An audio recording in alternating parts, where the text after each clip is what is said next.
Enquanto o mundo dos Bristol gira em torno de casamentos, bailes e aparência, a gente vai falar hoje de um irmão que vive em outro mundo, que tá atrás aí de um amor verdadeiro. Hoje a gente vai falar do Benedict.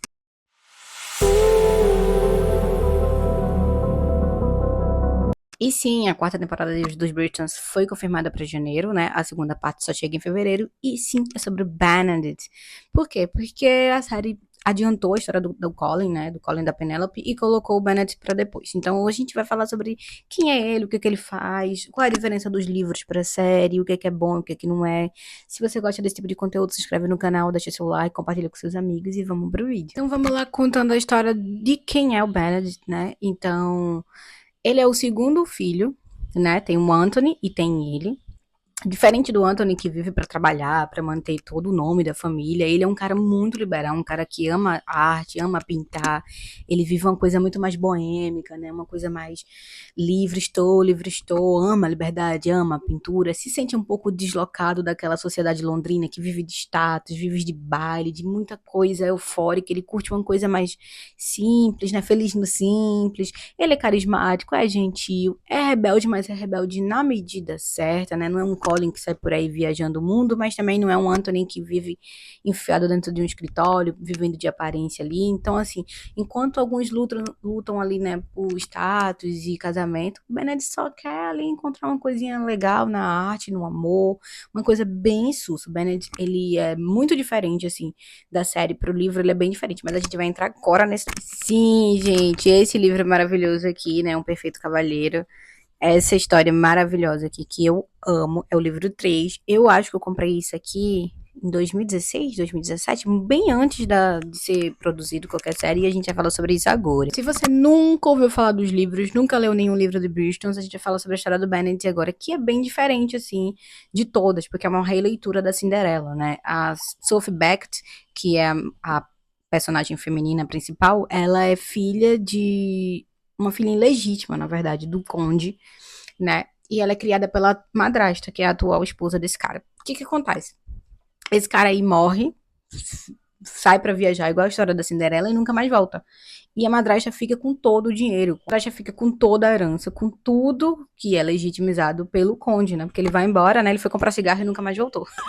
E aí o que acontece? A Sophie, ela fica impedida de participar das sociedade, das coisas da sociedade ali, porque a madrasta e as duas filhas dela não permitem. E ela é muito bonita. Então ela fica sendo meio que uma Cinderela, uma empregada. Então ela tem que limpar, ela tem que cozinhar e ela não recebe nenhum presente da madrasta, né? E sim, todo ano rola aquele baile da rainha lá, né? De tudo que acontece.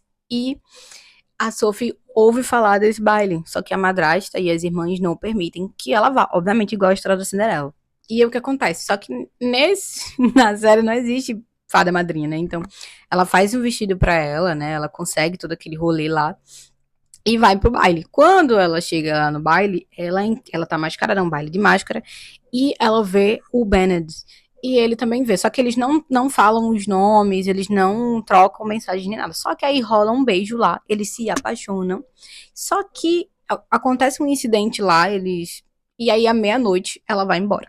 Igual a história da Cinderela. Só que o que acontece? Aí passam anos, ele fica alucinado nela.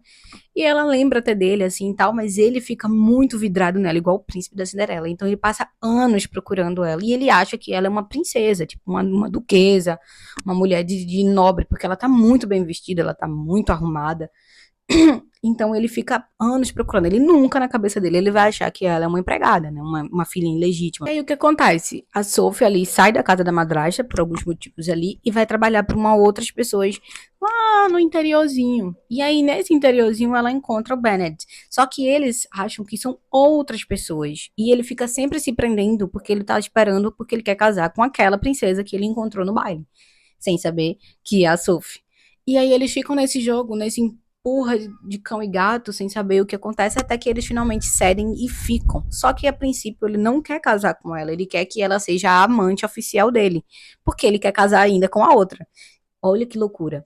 E aí o que acontece? Até eles descobrirem, né? Ela é acusada legitimamente, inclusive ela ainda vai presa, é toda uma confusão. E sim, gente, a Violet é a maior cupido de toda a série, porque ela percebe o interesse do Bennett pela Sophie e da Sophie pelo Bennett, e ela fica meio que cuvitando ali, sabe? Ela deixa a coisa pegar fogo, e muitas das coisas ela dá o conselho do tipo assim pra Sophie: você e o Bennett, né? E a Sophie: não, mas tô de olho em vocês. Quando o Bennett descobre, né, que a Sophie é a menina do baile, ele fica dividido entre o amor e a sociedade. Porque o que acontece?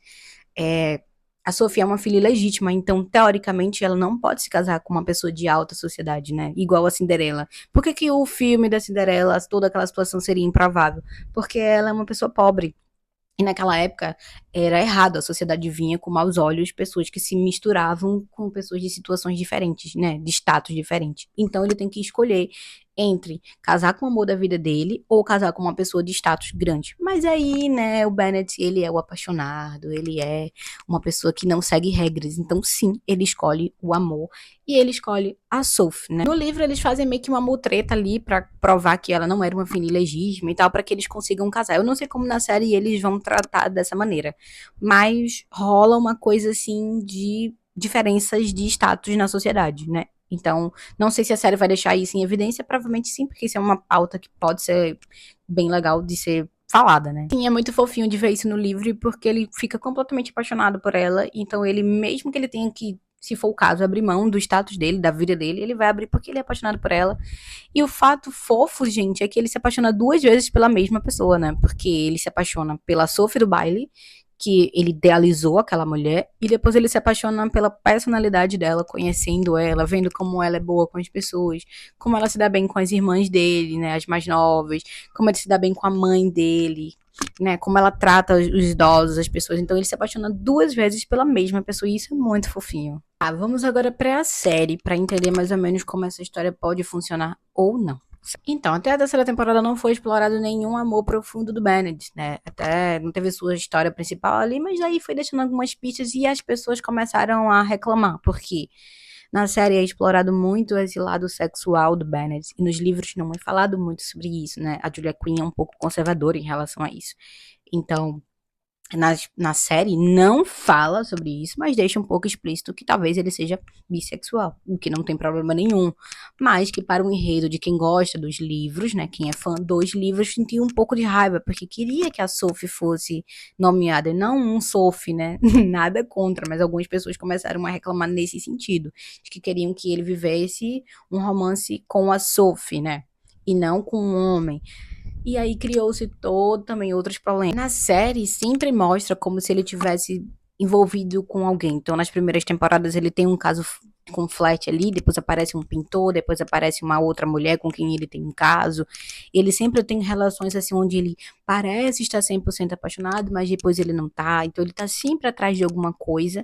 E aí talvez seja o gancho para onde ele vai encontrar a Sophie, né? Ele tá procurando sempre alguma coisa, até que um dia ele finalmente vai encontrar alguém. Tanto nos livros quanto na série, ele é um homem que busca propósito, né? Ele não tá ali aleatório, ele sempre tá questionando as regras, você vê que ele sempre é o alívio cômico na série, ele sempre solta uma piadinha ali, uma piadinha aqui, ele sempre tem uma curiosidade, assim, sobre a arte, sobre as coisas modernas, então, por que que isso aqui não? Por que que isso aqui pode, né? Ai, vou fazer um nu aqui, vou fazer isso. Ele sempre tá quebrando um pouco as regras, né? Então, assim, as expectativas para essa quarta temporada. Eu acredito que a expectativa é se vai fazer uma releitura de Um Perfeito Cavaleiro, né? Ou vai fazer uma história 100% mais original. Por exemplo, vai pegar uma base desse e vai fazer uma série mais voltada pro estilo Netflix. Eu acredito que vão fazer uma releitura mesmo de O Perfeito Cavaleiro, e inclusive acho que só vão mudar algumas coisas. Por exemplo, tem uma foto dele com a Sophie e ela é asiática, né? E nos livros a Julia Quinn é extremamente tradicional. Então ela faz pessoas brancas, dos olhos azuis, cabelos claros, cabelos escuros. A única coisa que muda é a tonalidade do cabelo, mas são sempre pessoas brancas de elite. Porque nada contra. Mas era porque naquela época só eram mais conhecidas esse tipo de pessoa mesmo. Hoje a gente consegue ter uma diversidade mais de pessoas. Então a gente pode colocar protagonistas negros, protagonistas asiáticos, né? Mas naquela época, então, seja com a Sophie ou seja com outros protagonistas, apesar da gente saber que é a Sophie, porque já foram lançados várias séries, já saiu um mini trailerzinho, né? Mas a gente espera que mantenha a essência dele, né? Que ele seja essa pessoa livre, que busca liberdade, que tem por amor genuíno, aquele que foge dos padrões, né? Foge de tudo aqui, que seja uma história bonita, como no livro basicamente mostra. Então, assim, o resumo que a gente tem de Bennett é que ele é uma pessoa fofa, ele é uma pessoa que pode até não ser o mais racional, né? Pode também nem o mais comportado, mas ele talvez seja o mais verdadeiro, né? Com ele mesmo. Ele é uma pessoa que, apesar de todas as regras da sociedade, ele tá ali porque ele ama, ele tá ali porque ele gosta, ele faz o que ele quer, ele tá ali pra quebrar as regras, né? Ele é bem aquariano nesse sentido. Então a gente espera que, antes de tudo, ele tenha coragem pra viver as coisas, independente se, como de fato vai ser com a Sophie, mas se não fosse com a Sophie, seria com qualquer outro personagem. E a gente sabe que o Bennett talvez seja o único de toda a saga ali que tenha coragem de viver aquilo que ele realmente quer viver. Pra você, o Bennett é o mais favorito? É o mais fofinho? Ou ele é o mais perdido ali, ele tá só experimentando e vivendo a louca, tá? Me conta aqui nos comentários, manda pros seus amigos, se diverte aqui assistindo o vídeo. Foi o vídeo dessa semana, semana que vem a gente volta com muito mais conteúdo, tá certo? Um beijo pra vocês e até semana que vem.